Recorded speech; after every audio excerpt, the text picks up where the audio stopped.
Hi Dragon, welcome to the Winds of Jupiter 2018 Chinese New Year's reading. Now I called this reading the Guiding Star because your overall energy card is the star. And this is about a promise of hope and healing. There might have been some struggles in the past, but now you're looking towards the future. This is a spiritual blessing. You're coming into your own. It's a relief, a release.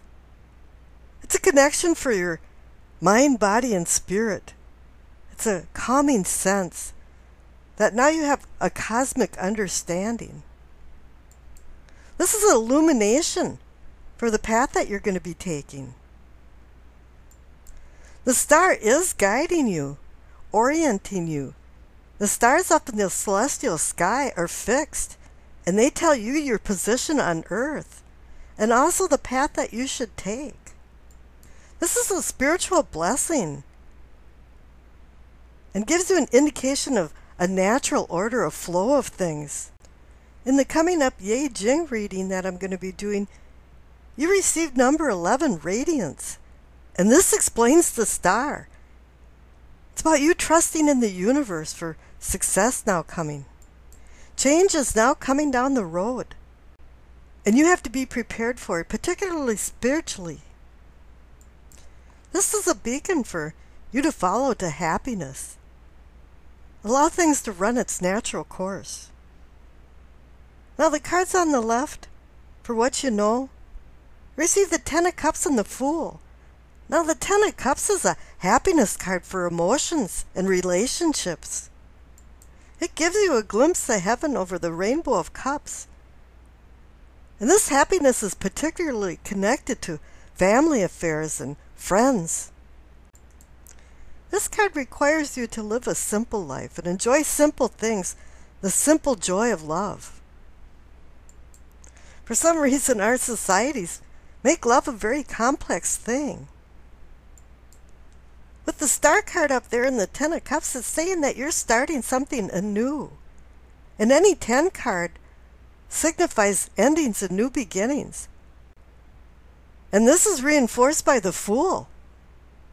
That's conjoined with the Ten of Cups. It's time for you to go on a personal quest. It's like you hit a reset button. It's time for you to make some new discoveries about yourself and your life in the little microcosm that you live in. The Fool is the spiritus, the breath or spirit of life. Now we have new things to learn all the time in life, but we truly learn through our experiences. In Buddhism, time is not counted, it's experienced. This card is an augury for refreshing new beginnings, for freedom, optimism. But it does have a perilous naivety connected to it, and you have to be careful with that. Every great adventure starts with the first step. There's an old Latin idiom that makes me think of it right now, that it says, a rough road leads to the stars. And maybe that's why the star card appeared, that there was some struggles in the past. But now they're behind you.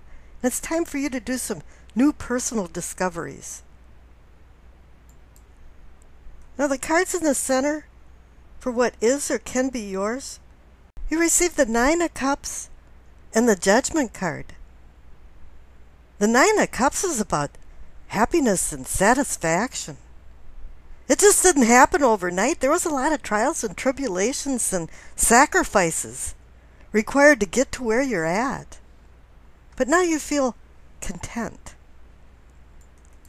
The one word that describes the Nine of Cups is elegance, and another one is refinement.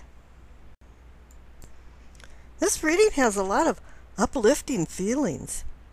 And with the Judgment card there too, it's about spiritual purging and cleansing of yourself on a celestial level that connects it back to the star. This is a resurrection, rebirth. You are now the phoenix rising out of the ashes. You're going to be healing your mind, body, and inner self. This is the beginning of an end and the end of a beginning, for an advancement to a higher spiritual plane. This can indicate that there is going to be some kind of judgment or judgment day. But it also says that you have to have forgiveness. Grace is unconditional forgiveness, and we have to give it to ourselves. But it's a two-way street. We forgive ourselves, and we have to forgive all the other people too that have slighted us, or we felt like have slighted us. It's time to bury the hatchet and start anew. Let go of any emotional baggage you have and move forward in life. And it seems like you're going to be moving forward to more stronger bonds and relationships with people. Because the cards next door for yourself or self-awareness is the Two of Cups and the High Priestess. Now the High Priestess card is number 2. This is a duality. Opposing forces that are in harmony with each other. That's why they're yin and yang. They are opposing forces that stem from all things and that are in harmony with each other. The Two of Cups is the minor arcana version of the Lover's card.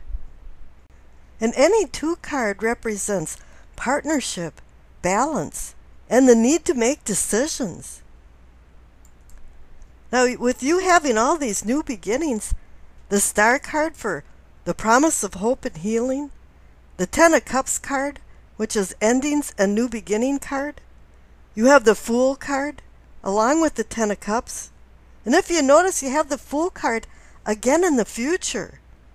So it's going all the way along from the past to the present to the future, that now you're discovering new things. But the High Priestess is reminding you that you have to take into account your inner voice, your intuition, the messages from the cosmos, the messages from the Star card.